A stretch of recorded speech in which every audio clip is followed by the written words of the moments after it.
করতেন, তখন আমেরিকার মতো বিরাট পরাশক্তিকে তারা পদানত করে ইসলামী রাষ্ট্র, তাদের ভাষায় তারা ইসলামী রাষ্ট্র প্রতিষ্ঠা করতে সক্ষম হয়েছে এবং আমেরিকাকে পদানত করেছে। এখানে আয়াতুল্লাহ খমিনীর একটি কথা আমার মনে পড়ে, কি সাহস তার! ইমান আকীদা যাই থাকুক, আকীদার প্রশ্নে আমরা আপোষ করব না, কিন্তু এই কথাটা তো বলতেই পারি। যখন আমেরিকা তাকে বলেছিল যে আমার দূতাবাস থেকে যে 56 জনকে গ্রেফতার করা হয়েছে আমেরিকান, এদেরকে ছেড়ে দাও, তা না হলে তোমার খাদ্য রসদ আমেরিকা থেকে যত সাহায্য যায় সব বন্ধ করে দেওয়া হবে। আয়াতুল্লাহ খমিনী জবাব দিয়েছিলেন আমেরিকান প্রেসিডেন্টকে, তুমি কারে খাবারের ভয় দেখাও? যেই জাতির বছরে 1 মাস না খাইয়া থাকা ফরজ, সেই জাতি তোমার খাবারের অপেক্ষা করবে? তোমার মতো কাফেরদের খাবারের কোনো পরোয়া আমরা করি না।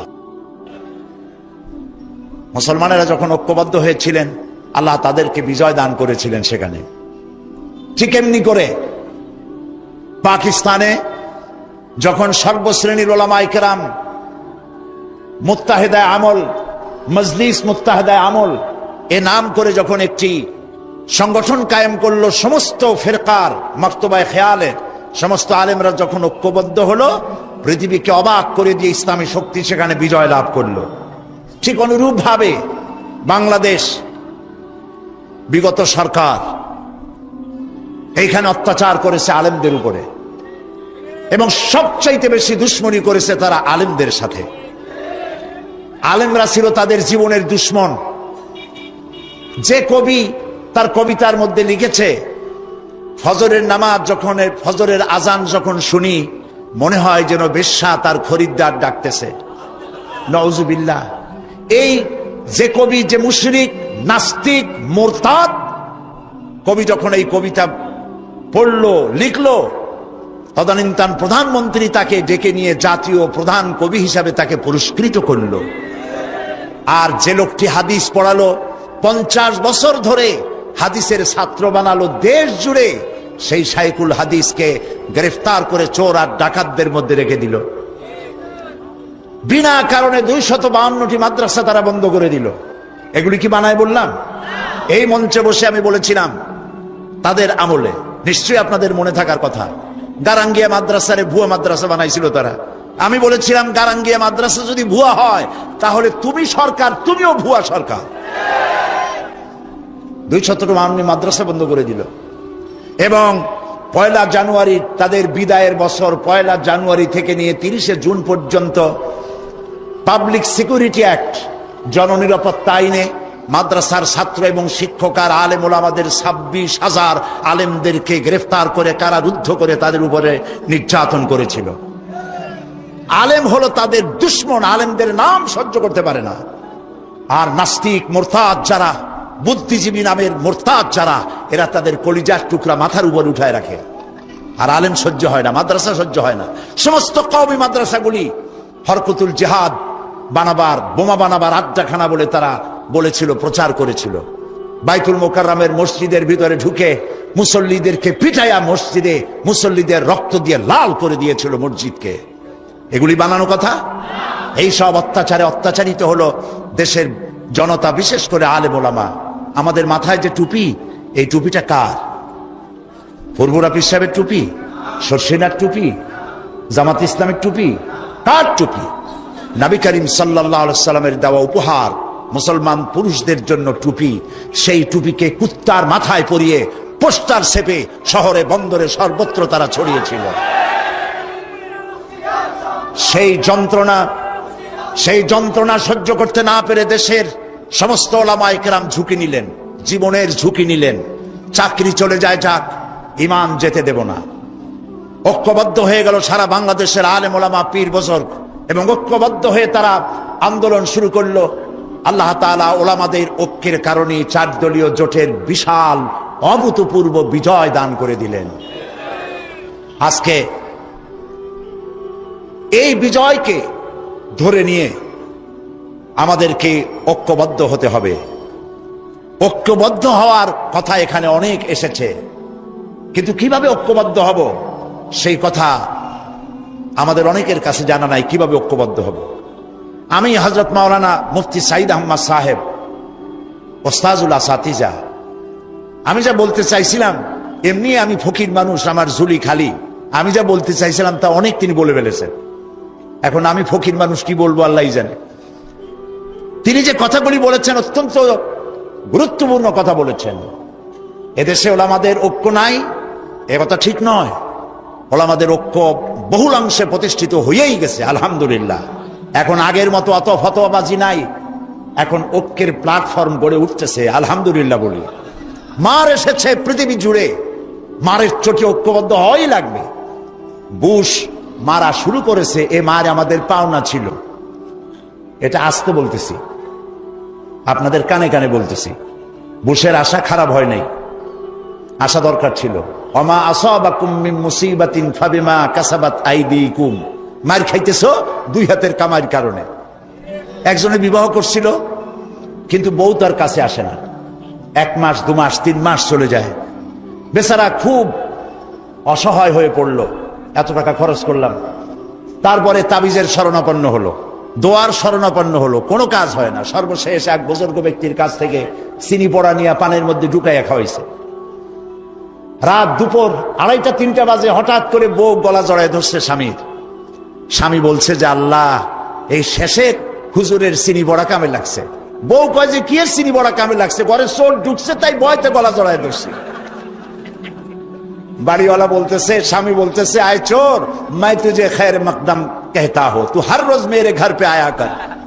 তুই আমার বাড়িতে রেডিও টেলিভিশন ফ্রিজ যা আছে সব নে, প্রত্যেক দিন আসবি, তাহলে আমার প্রিয়াকে আমার গলার সাথে পাবো। কাজী বুশ আর আসার কারণে আর যাই হোক, একটা কাজ তো হয়েছে। পৃথিবীর 130 কোটি ঘুমন্ত সিংহ জাগ্রত হয়েছে আল্লাহু আকবার বলে। আকীদা বিশ্বাসের দিক থেকে তাওহীদ যদি হয় পুরা দ্বীনের মূল উৎস, তাহলে আমলের দিক থেকে নামাজ হচ্ছে পুরা দ্বীনের মূল ভিত্তি। নামাজ হচ্ছে আমলের মূল ভিত্তি। এর বাস্তবায়ন ছাড়া দ্বীন পূর্ণ হয় না।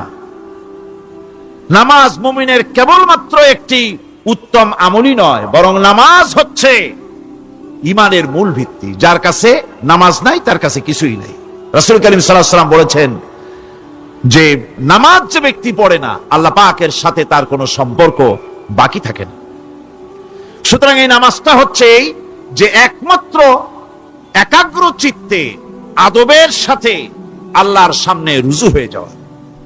কোরআনে কারীম বলছে, মুনিবিনা ইলাইহি ওয়াত্তাকুহু ওয়াকিমুস সালাতা ওয়া লা তাকুনু মিনাল মুশরিকিন। তোমরা আল্লাহর দিকে রুজু হয়ে যাও এবং তাকে ভয় করে অন্যায় কাজ থেকে বিরত থাকো, আর নামাজ কায়েম করো। মুশরিকদের অন্তর্ভুক্ত হয়ে যেও না। নামাজ কায়েম করা, নামাজের আদেশ কোরআনে কারীমের মধ্যে আল্লাহ পাক বহু জায়গায় করেছেন। ঈমানের পর নামাজই হচ্ছে সবচেয়ে বড় জরুরি। একজন মানুষ ঈমান আনলো, যেমন কালকে একজন ঈমান এনেছে। ঈমান আনার সাথে সাথে তার প্রথম কাজ কি বলুন? বলেন, প্রথম কাজ কি? ফজরের নামাজের আগে একজন ইসলাম কবুল করলেন, তার প্রথম দায়িত্ব নামাজকে আদায় করে দেওয়া, ফজরের নামাজ পড়া। জোহরের আগে কেউ ঈমান আনলো, তার প্রথম দায়িত্ব জোহরের নামাজ আদায় করা।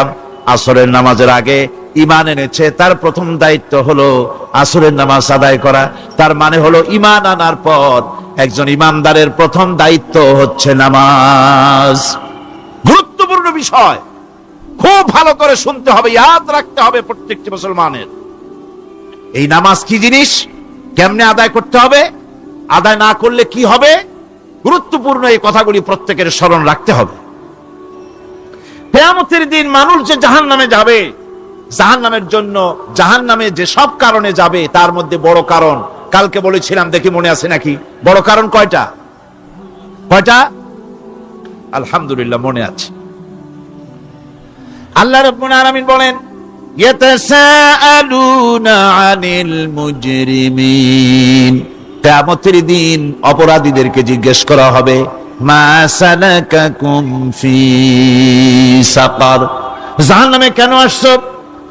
জবাবে তারা বলবে, قالوا لم نك من المصلين ولم نك نطعم المسكين নামাজ পড়ি নাই আর এতিম মিসকিনদের খেতে দেই নাই, এই কারণেই জাহান্নামে এসেছি। কল নাউযুবিল্লাহ।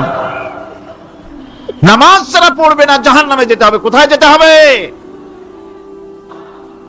আকীদাগত দিক থেকে ঈমান হলো তাওহীদের স্বীকৃতি, আর আমলের দিক থেকে নামাজ হচ্ছে তাওহীদের বহিঃপ্রকাশ।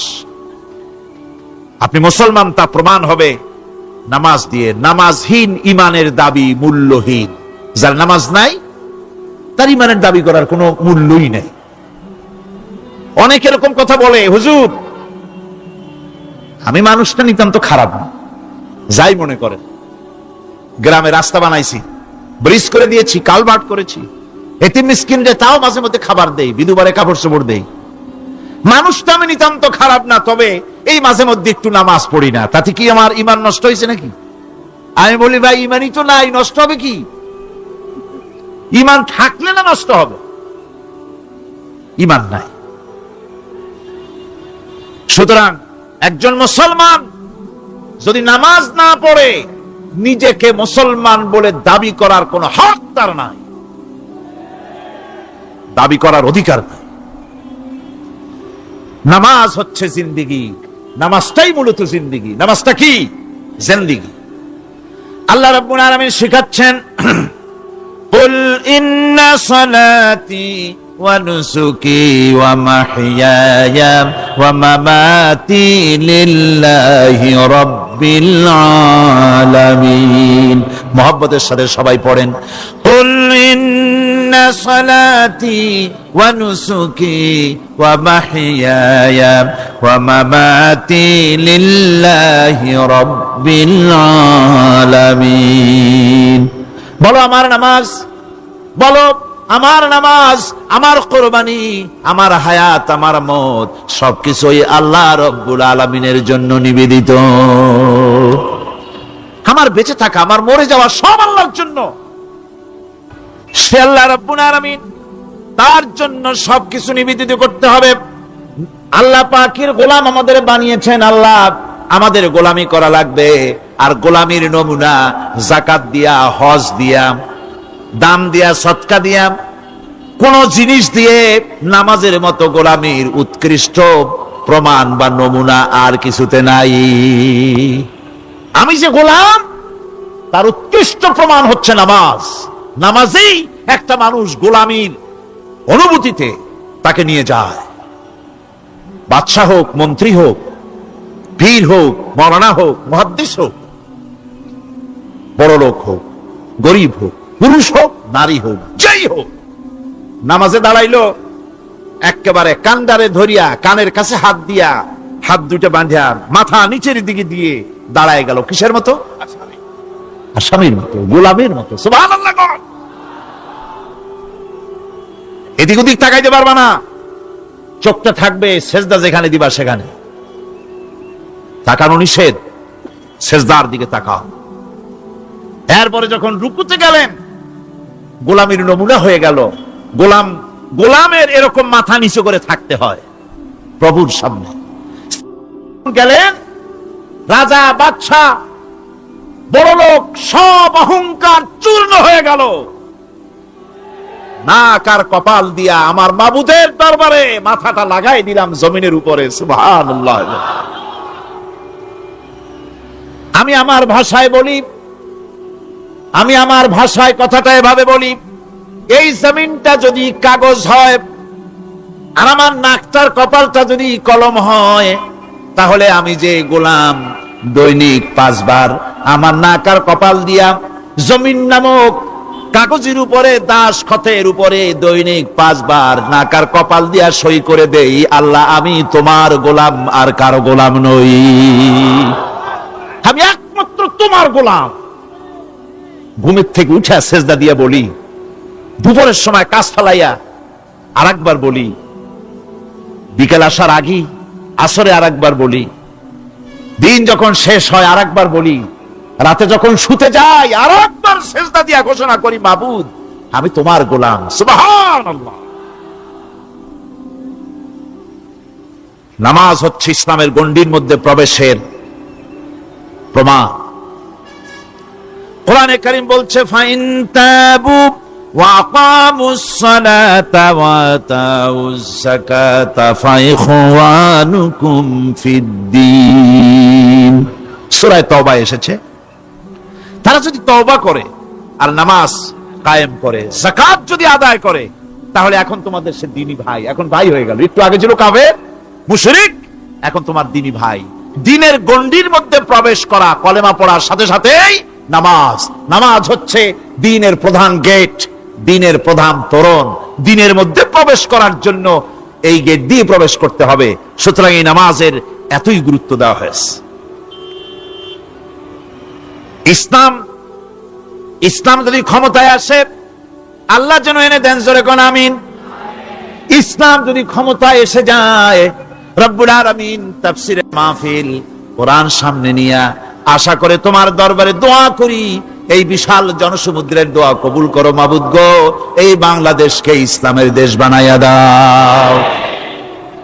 দেশটা যদি ইসলামের হয়ে যায়, আইন যদি আল্লাহর হয়, শাসন যদি সৎ লোকেরা করে, রব্বুল আলামিন কোরআন শরীফে বলেন, তাহলে তারা 4টা কাজ করবে। আল্লাযীনা মাক্কান্নাহুম ফিল আরদ আকামুস সালাতা ওয়া আতাউজ যাকাত ওয়া আমারু বিল মারুফি ওয়া নাহাউ আনিল মুনকার।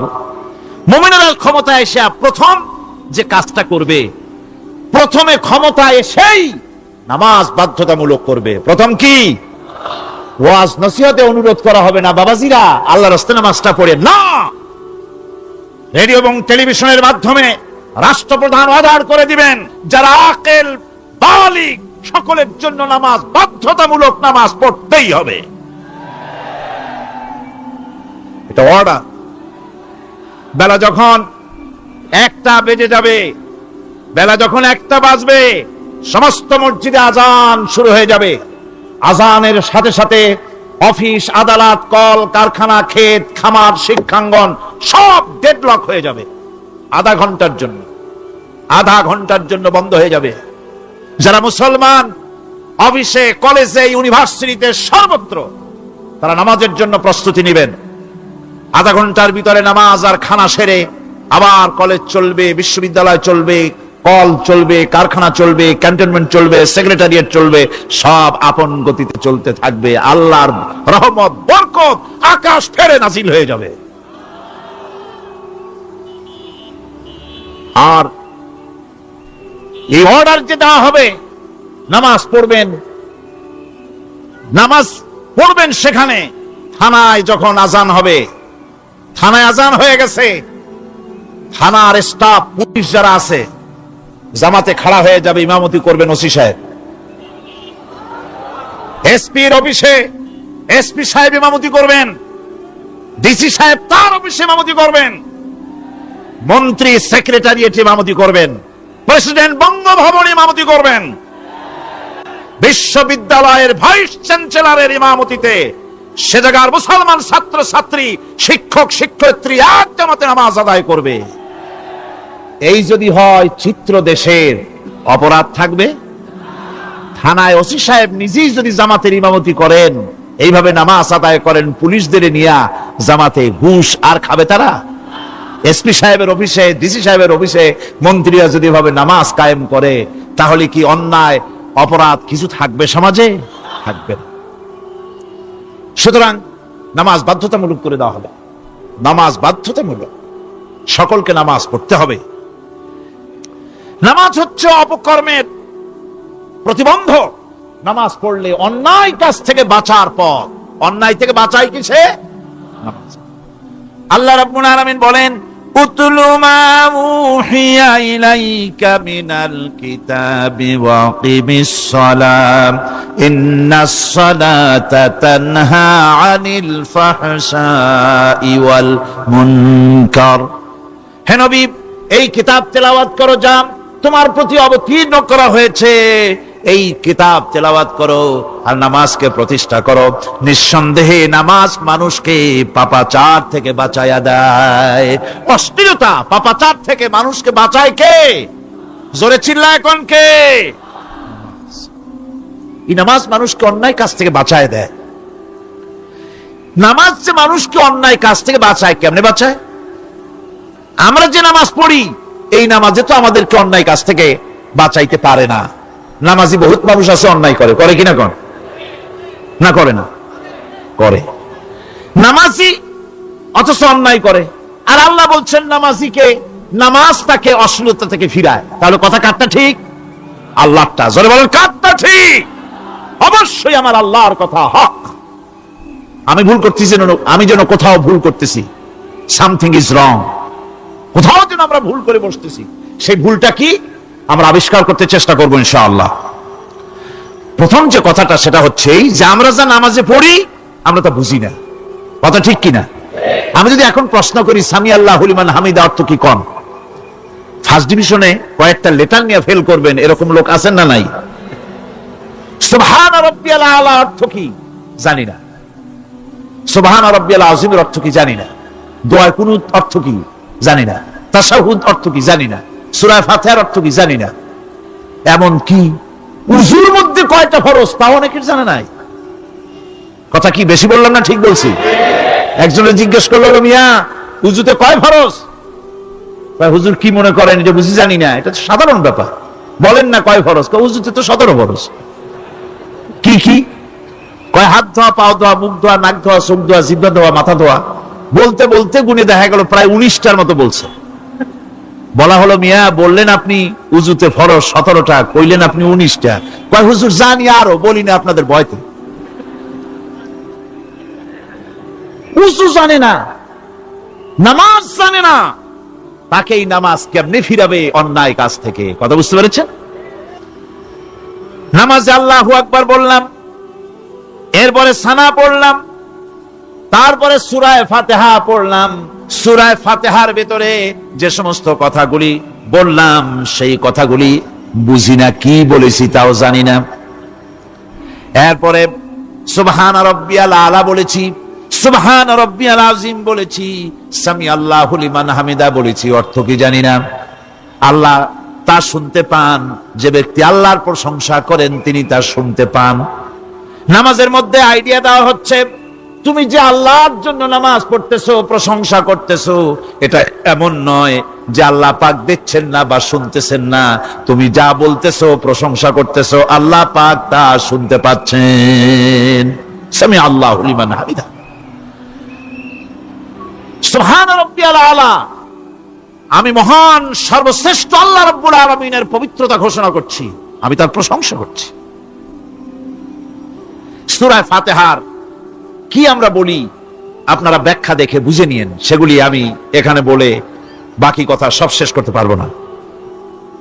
নামাজে কি পড়েন সেটা যদি জানতেন অবশ্যই আল্লাহ রাব্বুল আলামিনের কথা কার্যকরী হয়ে যেত। ইন্নাস সালাতা তানহা আনিল ফাহশাই ওয়াল মুনকার। নামাজ মানুষকে পাপের কাজ, অশ্লীলতা থেকে ফিরাতে পারে। আল্লাহ ইন্না বসায়ছেন, নিশ্চয়ই, বেশক, অবশ্যই নামাজ পাপ থেকে ফিরাবে। কিন্তু কেমনে ফিরাবে নামাজ তো বুঝি না, নামাজ তো বুঝি না। খালি সেজদা দেয় জনমের মতো। আর সেজদা কি? নামাজে যদি দেখে ইমাম দেরি করতেছে, আত্তাহিয়াত পড়তে দেরি হয়ে যাচ্ছে, পিছন থেকে সিগন্যাল মারে, ঠিক কিনা? বেয়াদব, বেয়াদব। তোমার নামাজ, তোমার আত্তাহিয়াত আগে শেষ হয়েছে, তাতে কি হয়েছে? চুপ করে বসে থাকো। ইমামকে কাশি দিয়া সতর্ক করার অধিকার তোমার নাই। যদি ইমামকে সতর্ক করার জন্য কাশি দিয়ে থাকো, তোমার নামাজ ফাসেদ হয়ে যাবে। এটা ফাজলামি করার জায়গা না, এটা নামাজ। এর নাম কি? ধীরে সুস্থে নামাজ পড়তে হবে। অনেকে মসজিদটারে মনে করে জেলখানা, ঢুকতে যত দেরি, বেরোতে পারলে যেন বাসে যান ছটফট করে। সিনেমার মধ্যে গিয়ে ঘন্টার পর ঘন্টা বসে থাকে, খারাপ লাগে না? মসজিদে কেরাত যদি একটু লম্বা পড়ে, পিছনে বসে খালি কি যে করে মনে মনে বলতে থাকে যে ইমাম এমন কাঁচা ছাড়া ছাড়ি না। আর গান যখন শোনে শুনতেই থাকে, কত মজা, ঘুম আসে না। নাউজুবিল্লাহ। সুতরাং নামাজে কি পড়েন সেটা আপনাকে বুঝতে হবে। সঠিকভাবে নামাজ পড়ার পরও যদি কোন মানুষের সঠিকভাবে, ভালো করে শোনেন, সঠিকভাবে নামাজ পড়ার পরেও যদি কোনো মানুষ পাপের থেকে না ফেরে, তাহলে বুঝতে হবে একথা, পানি আর সাবান দিয়া কাপড় ধুলে কাপড়ের ময়লা যাবে, কিন্তু পানি আর সাবান দিয়া কয়লা জনমের মতো ধুইলেও কয়লার ময়লা যাবে না। কথা বুঝে আসছে? এর থেকে আর উত্তম দৃষ্টান্ত আমার কাছে নাই। নামাজ পড়ার পরেও যদি চরিত্র ভালো না হয়, বুঝতে হবে নামাজ হচ্ছে না, কাঙ্ক্ষিত মানের নামাজ আদায় হচ্ছে না। আল্লাহর নবী বলেছেন, যার নামাজ পাপ কাজ হতে ফিরাতে পারলো না, তার নামাজ নামাজি নয়। আবার শুনুন, রাসূল বলছেন, যার নামাজ তাকে পাপের কাজ থেকে ফিরাতে পারলো না, তার নামাজ নামাজ নয়, ওটা নামাজ হয় নাই, যার জন্য তার পাপ থেকে তারে ফিরাইতে পারছে না। আর কিয়ামতের দিন বেনামাজিরা সবচাইতে বেশি অপমানিত হবে। সবচাইতে বেশি অপমানিত হবে কারা? বেনামাজিরা। কিভাবে? ইয়াউমা ইউকশাফু আন সাকিন ওয়া ইউদআউনা ইলাস সুজুদি ফালা ইয়াস্তাতিউন। সেদিন কঠিন সময়, আল্লাহ রাব্বুল আলামিন লোকদেরকে সিজদা করার জন্য বলবেন, কিন্তু যারা বেনামাজি ছিল দুনিয়ায়, তারা সিজদা দিতে পারবে না। বলেন নাউজুবিল্লাহ। অবস্থাটা কি হবে? খাশিআতান আবসারুহুম তারহাকুহুম যিল্লাহ। তাদের দৃষ্টি নিচু হবে, লাঞ্ছনা এবং অপমান তাদের উপরে চেপে বসবে, সিজদা দিতে পারবে না। আল্লাহ আমাদেরকে ক্ষমা করুন। কিয়ামতের দিন হযরত আদম আলাইহিস সালাম থেকে শুরু করে পৃথিবীর সমস্ত মানুষের সামনে আল্লাহ রাব্বুল আলামিন সিজদা করার জন্য অর্ডার করবেন। যারা নাকি বেনামাজি, ওরা আল্লাহর দরবারে সেদিন সিজদা দিতে পারবে না, লাঞ্ছিত, অপমানিত হবে। জোরে কোন নাউজুবিল্লাহ। নামাজ, মুমিনের নামাজ একরকম, মুনাফিকের নামাজ হলো আর এক রকম। মুনাফিকরাও নামাজ পড়ে, পড়ে কিনা কোন? মুনাফিকেরাও নামাজ পড়ে। মুনাফিকেরা যখন নামাজ পড়তে যায়, আল্লাহ রাব্বুল আলামিন বলতেছেন, ওয়া ইযা কামু ইলাস সালাতি কামু কুসালা। মুনাফিকেরা যখন নামাজ পড়তে দাঁড়ায়, নামাজে আসে ঠিক তারা, কিন্তু নামাজের জন্য দাঁড়ায় খুব শৈথিল্য ভারে, শৈথিল্য ভাবে দাঁড়ায়, কাহিলি, সুস্তি, এ জায়গা চুলকায়, পায়জামা ধরে টান দেয়, টুপিটা ঘুরায়, এদিক ওদিক তাকায়। মুনাফিকের নামাজ দেখলেই ঠিক পাওয়া যায় যে বেটা মুনাফিক। এইভাবে সে দাঁড়ায়। তার নামাজটা কি জন্য? ইউরাউনান নাসা ওয়া লা ইয়াযকুরুনাল্লাহা ইল্লা কালিলা। তাদের নামাজ হচ্ছে মানুষকে দেখাবার নামাজ। নাউজুবিল্লাহ। এখন দেখবেন এই মৌসুম আসছে, নামাজের মৌসুম, বেনামাজিদের নামাজের মৌসুম। জনসভা হচ্ছে, নির্বাচন আসতেছে, নামাজে রক্ত হয়ে গেছে, তাড়াতাড়ি আজান হয়ে গেল, টুপি না থাকলে রুমাল একটা মাথায় দিল, উজু আছে কি না আছে, আল্লাহু আকবার, যা আছে কপালে হয়ে যাক। মানুষকে দেখাবার জন্য এরা নামাজ পড়ে। এরা আল্লাহর শরণার্থে নামাজ খুব কম লোকই পড়ে। এরা হচ্ছে মুনাফিক। দুনিয়া এবং আখিরাতে কল্যাণের জন্য একমাত্র মাধ্যম হচ্ছে নামাজ। দুনিয়া যদি কল্যাণ চাই, আখিরাতেও যদি কল্যাণ চাই, তাহলে এর জন্য কি করতে হবে? কি করতে হবে? আমার কথা নয়, আল্লাহ রাব্বুল আলামিনের কথা শুনুন। রব্বুল আলামিন বলেন, ক্বাদ আফলাহাল মুমিনুন আল্লাযীনা হুম ফি সালাতিহিম খাশিউন ওয়াল্লাযীনা হুম লিয-যাকাতি ফাঈলুন ওয়াল্লাযীনা হুম লিফুরুজিহিম হাফিজুন। নিশ্চিতভাবে সেই সব মুমিন কল্যাণ লাভ করবে, নিশ্চিতভাবে। যারা, তারা হচ্ছে ওই সব লোক যারা নিজেদের নামাজ ভীতি মিশ্রিত বিনয় ভাবে, ভীতি মিশ্রিত অবস্থায় বিনয়ের সাথে যারা নামাজ আদায় করে, যারা বেহুদা কাজ থেকে বিরত থাকে, যারা যাকাতের পন্থায় কর্মতৎপর হয়, আর যারা নিজের লজ্জাস্থানকে হেফাজত করে। এরপরে আল্লাহ পাক বলেন ওয়াল্লাযীনা হুম লিআমানাতিহিম ওয়া আহদিহিম রাউন ওয়াল্লাযীনা আলা সালাওয়াতিহিম ইউহাফিজুন ওয়াল্লাযীনা আলা সালাতিহিম হাফিজুন। আর যারা তাদের আমানতকে পূর্ণ করে, আমানত এবং তাদের ওয়াদা চুক্তি পূর্ণ করে, এবং যারা নিজেদের নামাজ সমূহকে পূর্ণভাবে হক আদায় করে নামাজ পড়ে, নামাজের যারা হেফাজত করে, এরা কারা? এরা হচ্ছে উলাইকা হুমুল ওয়ারিসুন আল্লাযীনা ইয়ারিসুনাল ফিরদাউসা হুম ফিহা খালিদুন। এরা হচ্ছে সেই সব লোক, এরা উত্তরাধিকার হচ্ছে জান্নাতের উত্তরাধিকার, জান্নাতুল ফিরদাউসে আল্লাহ রাব্বুল আলামিন এই গুণ বিশিষ্ট লোকদের জন্য জায়গা করে দিবেন। জোরে কোন সুবহানাল্লাহ। নামাজকে পড়তে বলা হয় নাই, কোরআন শরীফে বলা হয়েছে নামাজ কায়েম করো। কি বলা হয়েছে কন্ত দেখি? নামাজ কায়েম করো, নামাজ পড়ো। এই কথা কিন্তু কোরআন শরীফে কোন জায়গায় আছে নাকি? এখন কায়েম করা কারে বলে? একটা গুরুত্বপূর্ণ আরেকটি বিষয়, নামাজ কায়েম করতে বলা হয়েছে। কায়েম কি?